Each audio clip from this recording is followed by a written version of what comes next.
Hello, my name is Duncan and welcome to Back Away from the Donkey and Bath Books. Today I've got a bit of a tag for you. I know it's not Tuesday, but I've got a tag. I was tagged by Michael Romeo Talks Books. I keep wanting to say Romeo. I don't know why. So I'm sorry, Michael, if I ever pronounce your name wrong. I'm not doing it on purpose. Any snorting is Micah, my Labrador, who is he's gone for a dinosaur under there at the moment. But yes, it's called the Song Tag, and it was originally done by, created by Gareth at Book Songs and Other Magic, and I'll put link to both Michael's and Gareth's channels below. And I have taken up the Roy Reads Anything technical expertise, and I have written my notes on old envelopes. Okay, so this is my chance to do this. But yes, there's 6 questions. And it's all about music or music-related stuff, and it does relate to books in some points. I've also stolen Michael Romeo's idea, and I've done a playlist, which I'll put a link below, which a YouTube playlist of the songs that I mentioned and a few other bits on there. And if you're interested, it's there. I think it's quite a good list, and I'll probably mention some of the things on that list while I'm there. While I'm here. So we start on the first question. And the first question is, name a song that always makes you feel happy. Well, as you'll notice as I'm going through this, I'm going to take what is implied with Pinch of Salt, like there'll probably be more than one. And I'm going to take the word song as it's to mean music. As most people, I think I've got an eclectic taste in music. You judge, but anyway. But things that make me happy, I am a huge fan of film soundtracks. You know, as far as I'm concerned, John Williams is one of the greatest composers of the 20th century. So one of the things that makes me happy is if I hear the opening theme to Star Wars, or as the kids call it, A New Hope. To me, it's Star Wars because that's what it was called when I came out. And that just gives warm, fuzzy feelings and brings back memories of seeing the film and the film that I love and seen so many times. And I also have another film soundtrack almost does that to me as well. It's Basil Padoris's soundtrack to Conan the Barbarian, and the opening sound of that, it just makes you just something about it. And I've got links to both of them on my, not links to them, they're both in the playlist I've got, so if you're interested in hearing them. So yeah, so I've taken 2, even though I said 1, and you'll find that's a habit I'll do all the way through this list. Let's get my high-tech piece of paper back again. And the second prompt is name a song that's great for you in a pensive mood. This one actually was quite straightforward. One is 9 Inch Nails. I'm going to do 2 again. Something I Can Never Have, which is off their first album, Pretty Hate Machine. I've seen 9 Inch Nails live 2 or 3 times. I saw them on the Pretty Hate Machine tour, which was basically before most people had heard of them. And I saw them in Bristol. And what I remember about it was this absolute chaos on stage, and Trent Reznor smashing up keyboards. I'd seen people smash up guitars before, but keyboards, and it was carnage. And it was in I said the Beer Keller in Bristol, which was this club with this tiny ceiling. There's a couple of other bands I'm going to mention later that I saw in the same place, and this tiny ceiling. When people stand on stage, if they leant forward, they could almost touch the ceiling. But yeah, I saw them in this sweaty club, 9 Inch Nails, and that song off their first album. There's just something about it. It's one of the slower tracks. It's one of the things, and you get that almost electronic beat to it. And when I'm in like a pensive, sort of thinking, almost melancholy mood, it does something for me. And the other song I've got there, so I'm picking 2, sorry, I am, is Massy Stars, and Massy Stars Fade Into You. And I can't remember where I heard this. I heard this years, for some reason I didn't pick it up when it was originally released. I heard this years afterwards, and the album Among My Swan is like an album that I listen to quite a lot. But Fade Into You is just a gorgeous track, and it's just like almost depressing and almost 40 thinking. And in the playlist I've put a version of it of singing live, and the lead singer Hope Sandoval, she looks almost like she's bored, but there's just something sort of magnetic about her on stage, and it is a stunning song, and the live version is fantastic. So question 3, the prompt 3 Uh, Name a song that changed your taste in music. This one I found quite difficult actually, because I've gone through phases as most do. So I was trying to think of something to do, and I heard going all classical on you, Bizet's The Pearl Fishers, and the duet, the famous duet. And the first time I heard this, it almost changed my mind on sort of opera and operatic singing, and it's got me. I can't remember when I first heard it. Probably would have been early '90s somewhere, and it's almost expanding my taste into those forms of opera and choral classical work, like even sort of almost what do you call it? Not religious music. You can get with religious meant like if you know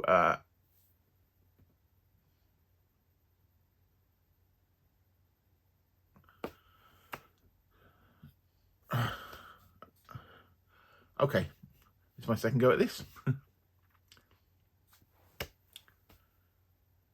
Hello, my name is Duncan and welcome to Back to Books or Back Away from the Donkey, and today I'm going to be doing the song tag. I was kindly tagged by Michael from Romeo Does Books, Talks Books, and for some reason I keep wanting to pronounce his name wrong and say Romeo. So if I do that, Michael, I'm sorry. And this is a tag that was originally created by Gareth at Books, Songs and Other Magic. And I'll put a link to both their channels, and both their videos are well worth watching and very enjoyable. And I hope I can add something to it. As with most people, I think I've got an eclectic taste in music. Whether I have, you be the judge. But while doing this, I found it quite difficult. So I've taken the word song to mean music. So there's quite a lot of pieces that aren't technically songs, but they're music. And also, on various of these questions, instead of having asked for one, I've given 2 or 3 answers. So, that's just what I've done. I've also stolen the idea off Michael Romeo and done a playlist, a YouTube playlist that I'll link to below, and I'll also explain some of the tracks on the net, which includes the tracks from I mentioned and a few extra bits on there, and you might enjoy that, and you might want to see some of the choices I picked if you've not heard of anything. So the first question in my envelopes.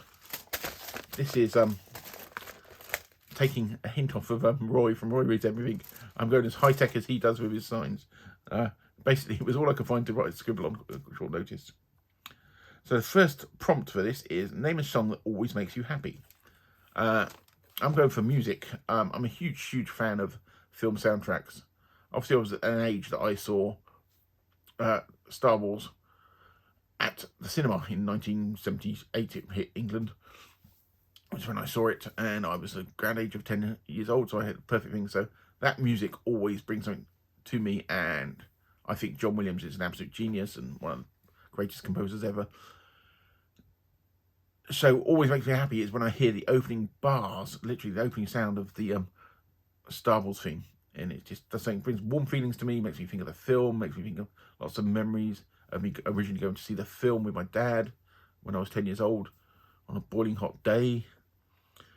And I've also picked another track, which is also from another soundtrack, which is Basil Predoris's Conan the Barbarian. The opening track to that is another one that just makes me happy. I've got the soundtrack and I listen to it quite a lot, and there's just something rousing and wonderful about it. I don't know, but it's a great soundtrack, and I said I've got those all on the playlist. So let's go to prompt number 2. Is name a song that is a great fit for you in a pensive mood. Well, pensive I take to mean sort of thoughtful, a little bit melancholy. So the ones that came to mind was I picked 2, 9 Inch Nails, Same as It Ever Was, which is off their first album, Pretty Hate Machine. And I was actually lucky enough to see 9 Inch Nails on that tour. It was before they really got big. And I saw them in a little club in Bristol called the Beer Keller, which I think it closed down many years ago. And it was so small that if a band stood on stage, they could literally put their hand up and touch the ceiling. But yeah, what I remember from that gig is I just remember Trent Reznor breaking up keyboards and it being absolute carnage. I mean, very loud. But yes, same as It Ever Was, which is one of the more sedate tracks off that album. The album isn't as heavy guitar-wise as some of the later albums, but I think it's a great, great album. And the second track I picked is Mazzy Star, Fade Into You. Now, Mazzy Star, at the time, like early 90s-ish, Fade Into You is quite a well-known track of theirs, but I never really got into them till probably the year 2000 when I picked up the album Among My Swan, which is actually still an album that I go back to. And Fade Into You is just a gorgeous, beautiful track. On the playlist, I've put a live version of it, and the lead singer, Hope Sandoval, she sings it and she looks almost bored, but there's like this magnetic, ethereal sort of quality to it. So yeah, those are two songs that, you know, if I'm feeling sort of, as a bit melancholy, a bit thoughtful, songs I would go for. So prompt number 3 on my high-tech piece of paper is name a song that changed your taste in music. This is another one I'm going to pick 2 for, because I couldn't really think anything specific, because I've sort of drifted in and out of phases through music. One I was going to suggest was Bizet's from the opera The Pearl Singers. There's a famous duet in that, and it's absolutely gorgeous. And I can remember hearing that and thinking, okay, there may be more to this classical opera music than I really thought. And it's made me sort of explore realms of it and just go off in obscure directions with my musical tastes. And the second one is Front 242, Headhunter. And this song, it was all over MTV in the late 80s. And Front 242 were like an electronic, almost dance band, slightly heavier. And Headhunter, the video I put on the playlist, is got a man walking around with a big egg. It's really bizarre. But it is a song that almost nudged me to explore more electronic type music away from all the guitar bass that I normally listen to. And it's one of these songs that sticks in with me because of that. But even what's quite interesting is Headhunter, I'm trying to remember which album it's off of, but the album after that suddenly got more guitar based, which was sort of, it was prodding me to more electronic music, and they went more guitar based. But they're a great band, Front 242. And prompt number 3. Onto my second piece of envelope. A recent song that you've just discovered, and I picked 2 again. The first one is by a band called Brothers of Metal, and it's exactly what you think it is. I think it was released about 2018, 19. And the track's called Idrisil, which, if you know, is all it's the Tree of Life. They are a like Viking power metal group, and they dress like weird leather and furs and what have you. And the video is just hilarious, but it's very, very. This song is incredibly catchy, and they're filming in this forest somewhere in Scandinavia, I'm guessing. And all I keep thinking when I watch the video is, imagine if you were hiking through there and you suddenly come across all these people dressed like this. But they're a really weird band. They've got basically 3 singers. They got these 2 guys, and they got this female singer. I can't remember her name off the top of my head. And I just really, really like this track. So yeah, there's that one. And actually, there's 3. I've got 3 in this recent discoveries. The other one is Green Lung. Green Lung, a band from London, and the track I put on the list is called Free the Witch. They are, I said, London-based. They are very, very heavy. They remind me a lot of Black Sabbath, but Aussie era, sort of 70s era Black Sabbath. And they're just incredibly heavy, and I love it. And Free the Witch is that track I put on there. And the other one was another discovery I made, was a Australian band called Sleep Makes Waves. I discovered this was discovered via YouTube. They did a cover of Metallica's To Live Is To Die, which is off the Injustice For All album, and it is a stunning, stunning cover. And they do a lot of instrumental music. They don't do the odd bits with vocals, but a lot of it instrumental. The cover of To Live Is To Die is fantastic, which I put on there, and some of the other ones. I don't know huge amounts of them by the fact they're Australian. Their output seems to be quite random. I think they've started doing a few tours and stuff again, but I need to do some more exploration into them. So yeah, those are the 3 things I've just discovered. I said Brothers of Metal, Green Lung, and Sleep Makes Waves. Quite a nice little mixture. Okay, and then we get on to the next prompt, which I think is prompt 5, because I didn't write that down. It's 3 bands you love. Okay.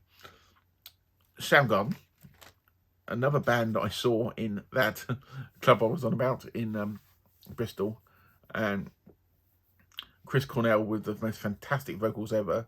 And I remember seeing this was on Bad Motorfinger, had just been released. And what you've discovered on it, when it got really heavy, he'd get his guitar out. But it was an incredible week, because that whole week I think I'd been to Reading Festival the weekend before, and then I went to 2 nights of gigs in Bristol, and Soundgarden had supported them. Prong, who are another hardcore rock band, which are really, really good. Fugazi are a big hardcore band. Hardcore like punk band were playing that week, and we also had Jane's Addiction. So it was one hell of a week. I saw Soundgarden, Prong, Fugazi, and Jane's Addiction. So there's songs from all those bands on my playlist. But I said bands I really, really love. I said Soundgarden. Metallica I've always loved. Another band I saw early on. I put a track from And Justice for All, which for me is their best album. It's the most experimental album, and the track on there is actually recorded at Hammersmith Odeon, and I was in the audience. But there's a bit on that tour when they had the statue of Lady Liberty and it falls down, and I can remember thinking, God, the set's falling down. But yeah. And Genesis, I've always loved Genesis. From Peter Gabriel onwards, I've put a track on my playlist from Steve Hackett, who was one of the original members of Genesis, and with the vocalist Nat Sylvan singing one of the original tracks. And I've also put a Ray Wilson track on, because I think he was underrated when he did the single album with Genesis, but another band I've always loved. And I've also just added some Van der Graaf Generator for obscure prog rock, that another band I love, who do, any band that's got titles like A Plague of Lighthouse Keepers and H to H-E, I Am the Only One, you've got to love. And they have a habit of doing 25-minute long songs, but I love them. So yeah, that's the 3 bands I love. And also I will add into there a slightly different one, Crooked Steel. Crooked Steel they've not really done anything recently because they go off to solo projects, a like bluegrassy folky band, and I saw them live at the Orkney Folk Festival, and they're incredible. I remember I saw them in 3 different things, and we saw them as a solo act, and we saw them at, like, they had this opening ceremony thing, which was in this school hall, and they were singing, and the lead singer, Aoife O'Donovan, she sang with Chris Drever. Chris Drever's a great Orkney artist, folk singer. And they did a duet together, and that was fantastic. But also I remember in the hall is they decided to have the pipes play, bagpipes. And I'm sorry, bagpipes in a school hall, there's a reason that instrument's an outside instrument. It was so loud. But yeah, Crooked Steel. So I've got a track from Crooked Steel on there, and I put one from Chris Drever on there. And we will go on to the next prompt. I apologise if I've been rambling too much, because I happen to do that. And another question was, what instrument would you love to play? Well, it's quite weird. My dad was actually a musician. He was in the services. He was a bandsman in the light infantry, and his instrument, his main instrument was the bassoon, but he also used to play the bass drum. He used to be the man in the leopard skin with the bass drum marching at one point, and the glockenspiel.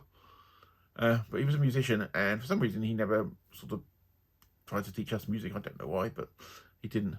But the instrument I've always wanted to play is the banjo, because I'm sorry, the banjo is the coolest instrument out there. So on the playlist, I have Steve Martin doing Julian banjos with Kermit the Frog. What more can you ask for? And then we get on to the final question, which is a book that has at the centre of the narrative music. I've got 2 here. One is Anne McCaffrey's Crystal Singer, which for me is one of my favourite of her books. There's 3 books in this. It's a trilogy of books, but this first one is the best one, and it's about a singer who basically her voice isn't perfect, so she goes off to do this very dangerous job that nobody wants anybody to do, which is singing crystals, which is they use the perfect pitch to cut crystals, which get used for communication around the galaxy. And it's just a very, just a very, very well-written book. And for me, it is one of Anne McCaffrey's best books. You get all the work of them cutting the crystals, and the way the voice is used. And I said the music is the centre of it, because that's what controls it. And then I'm going to suggest Brian Aldiss, The 80-Minute Hour, which is a big, sprawling space opera with time travel all over the place and singing. It is a space opera with opera in it. And I will show you one of the best bits I've got.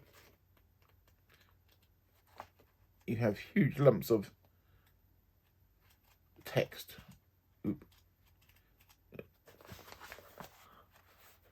Like that.